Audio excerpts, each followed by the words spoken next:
नमस्कार दोस्तों, स्वागत है आपका हमारे यूट्यूब चैनल उत्तराखंड ज्ञान यात्रा में। दोस्तों, ये हमारे उत्तराखंड की परीक्षा वाणी की विशेष सीरीज है और इस सीरीज में हम उत्तराखंड परीक्षा वाणी जो हमारी पुस्तक है तो उसमें जितने भी अध्याय हैं तो सभी का हम विषयवार अध्ययन कर रहे हैं। इसी क्रम में आज हम चर्चा करने वाले हैं उत्तराखंड परीक्षा वाणी पुस्तक के अध्याय 1, जिसका नाम है उत्तराखंड एक संक्षिप्त अवलोकन। तो इससे पहले हमने इस चैप्टर या इस अध्याय के बारे में पढ़ चुके हैं और आज हम चर्चा करने वाले हैं ऐतिहासिक काल। तो ऐतिहासिक काल से रिलेटेड कुछ इंपॉर्टेंट चीज़ें हैं। तो सबसे पहला जो हमारा फैक्ट है तो कालसी, लाखा मंडल, सिरोली मंडल और माणा आदि जगहों से मिले हैं। तो यहाँ पर ये जो स्थान है कालसी, लाखा मंडल, सिरोली मंडल और माणा, तो इन जगहों से मिले हैं शिलालेख। तो यानी शिलाओं पर लिखे लेख, शिला मतलब पत्थरों पर लिखे हुए लेख हमें इन विभिन्न स्थानों से प्राप्त होते हैं। नेक्स्ट है कत्यूर घाटी से अल्मोड़ा प्रकार की मुद्राएं मिली हैं। तो यहाँ पर कत्यूर घाटी बागेश्वर बैजनाथ में, तो यहाँ से अल्मोड़ा प्रकार की मुद्राएं हमें मिली हैं 54। तो 54 यहाँ पर अल्मोड़ा प्रकार की मुद्राएं मिली हैं, कुड़िंदों से संबंधित हैं। तो यहाँ पर ये मुद्राएं कत्यूर घाटी से प्राप्त होती हैं। नेक्स्ट है कि अल्मोड़ा की मुद्राएं जिन कुड़िंद शासकों का नाम है वह है, तो कुड़िंदों से संबंधित हैं और कुड़िंद उत्तराखंड का पहला ऐतिहासिक राजवंश भी है। इसमें आसेक, गोमित्र, हरदत्त और शिवदत्त, इन शासकों के नाम यहाँ से हमें प्राप्त होते हैं मुद्राओं पर। नेक्स्ट है कि देहरादून के कालसी से 257 ईस्वी पूर्व का एक प्राकृत भाषा व ब्राह्मी लिपि का शिलालेख मिलता है, जो कि है। तो यहाँ पर सबसे प्राचीन शिलालेख हमें प्राप्त होता है 257 ईस्वी पूर्व, जो कि यहाँ पर कालसी से प्राप्त होता है देहरादून के। इसमें प्राकृत भाषा व ब्राह्मी लिपि का प्रयोग हुआ है और यह अशोक कालीन है, यानी अशोक के द्वारा यहाँ पर इसको लिखवाया गया है। नेक्स्ट है लाखा मंडल से प्राप्त शिलालेख है। तो राजकुमारी ईश्वरा का यहाँ पर हमें लाखा मंडल से शिलालेख प्राप्त होता है। नेक्स्ट है कि त्रिशूल लेख हमें प्राप्त होते हैं गोपेश्वर और बाड़ाहाट से। तो गोपेश्वर चमोली और बाड़ाहाट उत्तरकाशी, तो गोपेश्वर और बाड़ाहाट से हमें त्रिशूल लेख भी प्राप्त हुए हैं। नेक्स्ट है उत्तराखंड पर शासन करने वाली प्रथम राजनीतिक शक्ति है। तो उत्तराखंड पर शासन करने वाली प्रथम राजनीतिक शक्ति है कुनिंद। कुनिंद यहाँ पर प्रथम राजनीतिक शक्ति है उत्तराखंड में, जिन्होंने यहाँ पर शासन किया या जिस राजवंश की जानकारी हमें मिलती है। नेक्स्ट है कुनिंद वंश का सबसे शक्तिशाली शासक कौन रहा। तो कुनिंद वंश का सबसे शक्तिशाली शासक यहाँ पर अमोघ भूति हमें देखने को मिलता है। अमोघ भूति की यहाँ पर मुद्राएं हमें विभिन्न स्थानों से प्राप्त होती हैं और उसके बारे में यहाँ पर सर्वाधिक जानकारी मिलती है, जिससे यह पता चलता है कि कुनिंद वंश का सबसे जो शक्तिशाली शासक है वह अमोघ भूति था। इसके बाद नेक्स्ट है पहली सती ईस्वी पूर्व में अमोघ भूति की मृत्यु के बाद कुनिंद के कुछ क्षेत्रों में किसका अधिकार हो गया। तो यहाँ पर जब अमोघ भूति की मृत्यु होती है 60 ईस्वी पूर्व के आसपास, तो उसके बाद यहाँ पर कुछ क्षेत्रों में शकों के द्वारा आक्रमण होता है और मुख्यतः जो यहाँ पर उत्तराखंड का यानी जो निचला क्षेत्र है, निचला जो भाग है, तो यहाँ पर शकों का आक्रमण होता है और वहाँ पर उनका अधिकार होता है और जो कुनिंद थे वह ऊपर पहाड़ों की ओर ऊपर चले जाते हैं।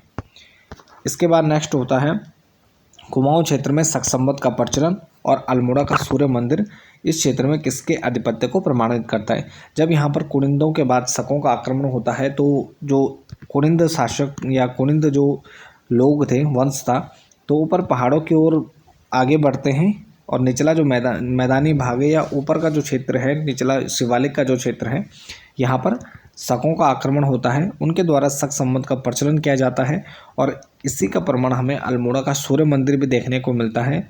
तो यहाँ पर मंदिरों की स्थापना भी उनके द्वारा की जाती है और यह प्रमाणित करता है कि यहाँ पर शकों का यहाँ पर शासन रहा है। नेक्स्ट है कि शकों के बाद राज्य के तराई क्षेत्र पर किसका अधिकार हो गया था। तो शकों के बाद यहाँ पर कुषाणों का आक्रमण होता है। जिस प्रकार यहाँ पर कुनिंदों के बाद शकों का, उसी क्रम में यहाँ पर कुषाण आते हैं और शक भी यहाँ पर ऊपर पहाड़ी के क्षेत्र में भागने को मजबूर होते हैं। इसके बाद नेक्स्ट है कि समुद्रगुप्त की प्रयाग प्रस्थित में उत्तराखंड प्रांत का नाम है। तो यहाँ पर समुद्रगुप्त की जो प्रयाग प्रस्थित हमें प्राप्त होती है उसमें उत्तराखंड के क्षेत्र को कीर्तपुर या कार्तिकेयपुर के नाम से जाना गया है। नेक्स्ट है 6वीं सदी के उत्तरार्ध में किसने उत्तराखंड पर अधिकार कर लिया था। तो 6वीं सदी के उत्तरार्ध में यहाँ पर उत्तराखंड के क्षेत्र में यहाँ पर कन्नौज के मौखरियों ने यहाँ पर आक्रमण किया और इस या जो क्षेत्र था तो उनके अधीन हो जाता है। नेक्स्ट है मौर्यों के बाद यहाँ पर उत्तराखंड पर किस भारी राजवंश की सत्ता स्थापित हुई? तो मौर्यों के बाद यहाँ पर वर्धन वंश की सत्ता स्थापित होती है, जिसमें प्रमुख हर्षवर्धन जो शासक थे तो उनका जिक्र आता है। हर्ष के समय वैनसांग ने उत्तराखंड की यात्रा की और उसने इस राज्य को कहा है। तो वैनसांग एक चीनी यात्री हैं जो हर्षवर्धन के शासनकाल में उत्तराखंड के क्षेत्र की यात्रा भी करते हैं और उसने इस क्षेत्र को पोलीहिमोपुलोका यानी ब्रह्मपुर के नाम से संबोधित किया है। वैनसांग ने हरिद्वार को क्या कहा और उसका क्षेत्रफल कितना बताया?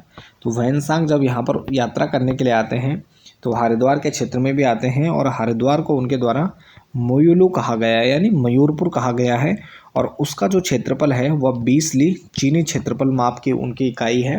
तो 20 ली यहाँ पर बताया गया है कि जो मोयुलू नामक क्षेत्र है वह 20 ली में फैला हुआ था।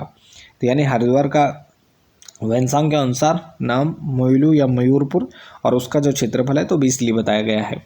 इसके बाद है उत्तराखंड के किस राजवंश को प्रथम ऐतिहासिक राजवंश भी माना जाता है? तो उत्तराखंड का प्रथम ऐतिहासिक जो राजवंश है वह कार्तिकेयपुर या कत्यूरी राजवंश को माना जाता है। और इसमें आपको ध्यान रखना है कि उत्तराखंड का प्रथम अगर हम राजनीतिक शक्ति की बात करें तो कुनिंद हो जाते हैं, लेकिन ऐतिहासिक राजवंश की हम बात करें तो वह कार्तिकेयपुर राजवंश है। इसके बाद नेक्स्ट है कार्तिकेयपुर राजवंश के जो अभिलेख मिले हैं उनकी लिपि है। तो कार्तिकेयपुर राजवंश के जो अभिलेख अब तक मिले हैं उनकी लिपि कुटिला है। नेक्स्ट 700 से लगभग 1050 ईस्वी तक शासन करने वाले कार्तिकेयपुर राजवंश की प्रारंभिक जो राजधानी थी 300 वर्षों तक वह चमोली के कार्तिकेयपुर नामक स्थान पर थी। उसके बाद यहाँ पर राजधानी बागेश्वर जिले में स्थित गरुड़ बैजनाथ घाटी में हमें देखने को मिलती है। तो यहाँ पर थोड़ा सा हमें मतभेद भी इसमें देखने को मिलता है कार्तिकेयपुर और कत्यूरी राजवंश में। तो कई उत्तराखंड में इतिहासकार उनको अलग अलग बताते हैं, कई यहाँ पर एक ही मानते हैं। वर्तमान में जो हमारे आयोग हैं चाहे यूकेपीएससी हो या यूके हो तो दोनों को यहाँ पर एक माना जाता है। तो यहाँ पर उनकी कार्तिकेयपुर जो राजधानी थी उसके बाद हम देखते हैं जो कत्यूरी हैं तो उनका जो शासन है वह हमें बागेश्वर जिले में स्थित गरुड़ बैजनाथ घाटी में कत्यूर घाटी में देखने को मिलता है। तो यहाँ पर उनकी जो बाद की राजधानी है तो वह कत्यूर बैजनाथ घाटी में हो जाएगी। नेक्स्ट है कार्तिकेयपुर राजवंश के प्रथम परिवार या वंश का प्रथम राजा कौन था? तो कार्तिकेयपुर राजवंश के प्रथम परिवार का प्रथम जो राजा था वह बसंत देव था। बसंत देव के बाद और यह यशोवर्मन का सामंत भी था जो कन्नौज का शासक था। सेकंड, बसंत देव के बाद यहाँ पर कार्तिकेयपुर राजवंश में किस परिवार या वंश की सत्ता स्थापित होती है? तो यहाँ पर खरपर देव वंश की सत्ता स्थापित होती है। इसमें भी हमें अलग अलग वो देखने को मिलते हैं। खरपर देव वंश के बाद निम्बर वंश की सत्ता स्थापित होती है। तो यहाँ पर जब हम उत्तराखंड का इतिहास पढ़ते हैं तो उसमें बसंत देव के बाद निम्बर वंश की स्थापना दिखाई गई है। यहाँ पर 3 वंश देखने को मिलते हैं, लेकिन यहाँ पर खरपर देव का नाम भी आता है। नेक्स्ट है निम्बर किस मत का अनुयायी था? तो यह शैव मत का अनुयायी था। तो निम्बर यहाँ पर शैव धर्म को मानने वाला था। नेक्स्ट है निम्बर वंश का वो कौन सा शासक था जिसने समस्त उत्तराखंड को एक सूत्र में बांधना चाहा? तो यह निम्बर का पुत्र इष्टगण देव था। तो इष्टगण देव ने समस्त उत्तराखंड को एक करने का प्रयास किया था। नेक्स्ट है जागेश्वर में किस शासक ने नवदुर्गा, महर्षि मर्दिनी, लकुलिश और नटराज आदि मंदिरों का निर्माण करवाया था? तो इष्टगण देव द्वारा ही यहाँ पर जागेश्वर में नवदुर्गा, महर्षि मर्दिनी, लकुलिश और नटराज आदि मंदिरों का यहाँ पर निर्माण कार्य करवाया जाता है। नेक्स्ट है कि पांडुकेश्वर ताम्रपत्र में किस शासक को कली कलंक पंख में मगन धरती के उद्धार के लिए 12वां अवतार बताया गया है? तो पांडुकेश्वर ताम्रपत्र में यहाँ पर इष्टगण पुत्र ललित सूर्यदेव को यहाँ पर कली कलंक पंख में मगन धरती के उद्धार के लिए 12वां अवतार के समान बताया गया है। तो वह ललित सूर्यदेव है। नेक्स्ट है बैजनाथ में मंदिरों का निर्माण कराया था? तो ललित सूर्यदेव पुत्र भूदेव को। तो भूदेव के द्वारा यहाँ पर बैजनाथ में मंदिरों का निर्माण करवाया जाता है। नेक्स्ट है कत्यूरी वंश का सबसे शक्तिशाली व प्रतापी शासक था? तो कत्यूरी वंश का सबसे प्रतापी व शक्तिशाली शासक ललित सूर्यदेव को माना जाता है और इनके हमें सर्वाधिक अभिलेख भी प्राप्त होते हैं। नेक्स्ट है कि कार्तिकेयपुर राजाओं की राजभाषा थी? तो उनकी राजभाषा संस्कृत थी। आदि गुरु शंकराचार्य का उत्तराखंड में पदार्पण हुआ? तो कार्तिकेयपुर शासकों के काल में यहाँ पर आदि गुरु शंकराचार्य का भी उत्तराखंड में आगमन होता है और उनके द्वारा 820 ईस्वी में अपने शरीर को त्याग दिया जाता है केदारनाथ में। तो केदारनाथ में आदि गुरु शंकराचार्य के द्वारा यहाँ पर अपना शरीर त्याग दिया जाता है। नेक्स्ट, चंदवंश। तो कुमाऊं क्षेत्र पर कत्यूरियों के बाद किसके नेतृत्व में 1025 ईस्वी के आसपास चंद राजवंश की सत्ता स्थापित होती है? तो यहाँ पर चंद वंश की स्थापना सोमचंद के द्वारा की जाती है। चंद वंश का प्रथम शासक सोमचंद रहता है। काली कुमाऊं चंपावत के क्षेत्र में यहाँ पर सोमचंद के द्वारा चंद वंश की स्थापना की जाती है। नेक्स्ट है, चंद वंश के शासक ने रेशम और रेशम वस्त्र का उत्पादन शुरू करवाया था। तो इसके चौथे शासक रहते हैं इंद्रचंद। तो यहाँ पर इंद्रचंद के द्वारा यहाँ पर रेशम और रेशम वस्त्रों का उत्पादन शुरू करवाया था और साथ ही पटरंग वाली नामक यहाँ पर प्रथा भी शुरू करवाई जाती है कि राज्य में झूठ को फैलाया जाता है और मान्यता थी उस समय कि यहाँ पर रेशम, झूठ जितना फैलेगा तो रेशम का उत्पादन उतना अच्छा होगा। तो यहाँ पर अगर रेशम या उससे संबंधित रेशम का कारखाना किसी ने लगाया चंदवंश में, तो यहाँ पर अगर रेशम और उससे संबंधित अगर प्रश्न बनता है चंदवंश से संबंधित, तो यहाँ पर इंद्रचंद का नाम यहाँ पर आ जाएगा। नेक्स्ट है, 10वीं शताब्दी के अंतिम चरण से 1562 ईस्वी तक चंदों की राजधानी कहाँ रही? तो यहाँ पर चंदों की 1562 ईस्वी तक यहाँ पर चंदों की जो राजधानी है तो वह हमें चंपावत यानी काली कुमाऊं के क्षेत्र में देखने को मिलती है स्थापना से। उसके बाद 1563 में चंद वंश के किस शासक ने अपनी राजधानी चंपावत से अल्मोड़ा बनाई? तो 1563 ईस्वी में चंद वंश के शासक बनते हैं बलदेव या बालू कल्याण चंद। तो बालू कल्याण चंद के द्वारा 1563 में अपनी राजधानी को चंपावत से स्थानांतरित किया जाता है अल्मोड़ा। नेक्स्ट है, कुछ समय तक चंद राजाओं की राजधानी पाली पछाऊ में भी रही जो स्थित है। तो यहाँ पर अल्मोड़ा में। नेक्स्ट है, नेपाल के अशोक चल नामक शासक ने आक्रमण कर कुमाऊं को अपने अधीन किया। तो 1191 में यहाँ पर अशोक चल नामक या जो दक्षिणी यहाँ पर पश्चिमी नेपाल है यानी उत्तराखंड का जो सीमावर्ती क्षेत्र है नेपाल का, तो अशोक चल नामक जो शासक है उसके द्वारा यहाँ पर डोटी के क्षेत्र से आक्रमण किया जाता है और कुमाऊं को 1191 में अपने अधीन किया जाता है। नेक्स्ट है, दिल्ली सुल्तान फिरोज शाह के दरबार में सर्वप्रथम किसने भेंट चढ़ाया और गरुड़ की उपाधि प्राप्त की? तो चंद वंश का यह गरुड़ ज्ञानचंद था। तो ज्ञानचंद प्रथम दिल्ली सुल्तान फिरोज शाह के दरबार में जाता है और गरुड़ की उपाधि प्राप्त करता है। नेक्स्ट है, मझेड़ा ताम्रपत्र में किसे श्री राजा विजयवर्म कहा गया है? तो मझेड़ा ताम्रपत्र में ज्ञानचंद को यहाँ पर गरुड़ ज्ञानचंद को श्री राजा विजयवर्म के नाम से संबोधित किया गया है। नेक्स्ट है कि नेपाली चल नामांत शासकों पर आक्रमण व परास्त कर उनके अधीनता से कुमाऊं को मुक्त कराया था। तो यहाँ पर हम देखते हैं कि जब यहाँ पर आक्रमण होता है तो उसके बाद जो यहाँ पर चंद शासक रहते हैं तो काफ़ी समय तक यहाँ पर डोटी के अधीन रहते हैं या नेपाली शासकों के अधीन रहते हैं। तो उनको यहाँ पर नेपाली शासकों या डोटी शासकों के अधीनता से मुक्त कराने का जो श्रेय है वह भारती चंद को जाता है और 12 वर्षीय युद्ध होता है, कट्टकाली प्रथा प्रारंभ होती है। इसके बाद नेक्स्ट है, कुमाऊं के इतिहास में किसके पवाड़े विशेष रूप से प्रसिद्ध हैं? तो कुमाऊं के इतिहास में भारती चंद के यहाँ पर पवाड़े विशेष रूप से प्रसिद्ध हैं। नेक्स्ट है, किस चंद राजा को कुमाऊं का मोहम्मद बिन तुगलक कहा जाता है? तो यहाँ पर कुमाऊं का मोहम्मद बिन तुगलक कहा जाता है देवी चंद को, यानी मोहम्मद बिन तुगलक की तरह सन की जो राजा था तो वह देवी चंद को माना जाता है। नेक्स्ट है, अकबर का समकालीन चंद राजा। तो अकबर के समकालीन यहाँ पर रुद्रचंद था 1565 से 1597 तक अकबर के समकालीन रहता है और 1587 में अकबर की अधीनता भी स्वीकार कर देता है, यानी पहले स्वतंत्र शासक रहता है, उसके बाद लाहौर में अकबर से मुलाकात करता है और 1587 में अकबर की अधीनता स्वीकार करता है। नेक्स्ट है, कुमाऊं में नए सिरे से सामाजिक व्यवस्था स्थापित करने हेतु धर्म निर्णय पुस्तक किसने लिखवाई? तो यह भी राजा रुद्रचंद के द्वारा यहाँ पर कुमाऊं में सामाजिक व्यवस्था से संबंधित यहाँ पर पुस्तक लिखवाई जाती है, धर्म निर्णय। नेक्स्ट है, अल्मोड़ा शहर के मध्य मल्ला महल किले का निर्माण किसने करवाया?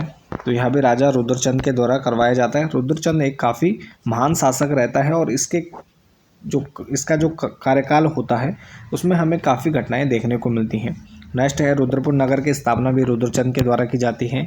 वह वीरांगना जिसने गढ़वाली सैनिकों के साथ मिलकर कई स्थानों पर बाज बहादुर चंद की सेना को हराया, तो वह तिलू रौतेली रहती है, गढ़वाल की वीरांगना तिलू रौतेली। नेक्स्ट है चंद शासक जिसने कैलाश मानसरोवर यात्रा के लिए 1673 में गूंठ भूमि दान दी थी। तो वह बाज बहादुर चंद था जिसने कैलाश मानसरोवर यात्रा के लिए यहाँ पर गूंठ भूमि दान दी। नेक्स्ट है चंद राजाओं का राज चिन्ह। तो चंद राजाओं का राज चिन्ह गाय थी। तो चंद राजाओं का राज चिन्ह यहाँ पर गाय। और चंदों और मुगलों में संबंध होने की जानकारी मिलती है तो शाहनामा ग्रंथ से और जहांगीरनामा ग्रंथ से। तो शाहनामा और जहांगीरनामा में यहाँ पर चंद और मुगलों में संबंध होने की जानकारी मिलती है। उसके साथ ही यहाँ पर जो गढ़वाल में जो शासक रहते हैं तो उनके साथ यहाँ पर जो युद्ध होते हैं, आक्रमण होते हैं शाहजहाँ के टाइम, तो उसमें भी यहाँ पर वर्णन हमें देखने को मिलता है। नेक्स्ट है कि कुमाऊं में चंद शासन का अंत और कब और किसके द्वारा किया गया। तो कुमाऊं में यहाँ पर चंद शासन का जो अंत है तो यह 1700 हो जाएगा। 1790 में हमें नेपाल के गोरखाओं द्वारा आक्रमण होता है और उसके बाद यहाँ पर चंद शासन का अंत हो जाता है। नेक्स्ट है चंद वंश का अंतिम शासक। तो चंद वंश का अंतिम शासक महेंद्र चंद होता है जो कि एक साधारण से युद्ध में, अल्मोड़ा के युद्ध में हार जाता है और परास्त हो जाता है। नेक्स्ट है चंद राजाओं के समय सिक्का, टकसाल व ताम्र उद्योग का केंद्र था। तो चंद राजाओं के समय सिक्का, टकसाल व ताम्र उद्योग का प्रमुख केंद्र अल्मोड़ा था जो कि उनकी राजधानी भी थी।